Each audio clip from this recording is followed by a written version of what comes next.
તો શનિવારના પ્રોમિસ મુજબ કાનો થઈ ગયો તો તૈયાર.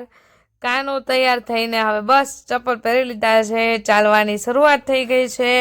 બહાર ગેટે પહોંચીએ છીએ ત્યાં તો વિચાર આવે છે કે ભાઈ સ્કૂટર લઈને જવું કે પછી મોટર લઈને જવું. ત્યારે ચોક્કસથી યાદ આવી જાય કે ભાઈ જો ગામમાં જવું હોય, સરળતાથી ચલાવવી હોય તો scooter is the best option. અને અમે નીકળી પડ્યા સ્કૂટર લઈને જ્યારે અમે નીકળ્યા ત્યારે યાદ આવ્યું થોડુંક સેવાનું કાર્ય કરવાનું. તો તમે જોઈ રહ્યા છો એમ કે કાનાભાઈ છે, એમને કૂતરાના નાના નાના જે ગલુડિયા છે ખૂબ જ પ્રિય છે. એટલે કાનાભાઈ લાગી ગયા છે એની સેવા કરવામાં અને બિસ્કિટ આપવામાં. સાથ આપી રહ્યા છે એના મમ્મી અને હું પોતે એટલે કે માસી પણ.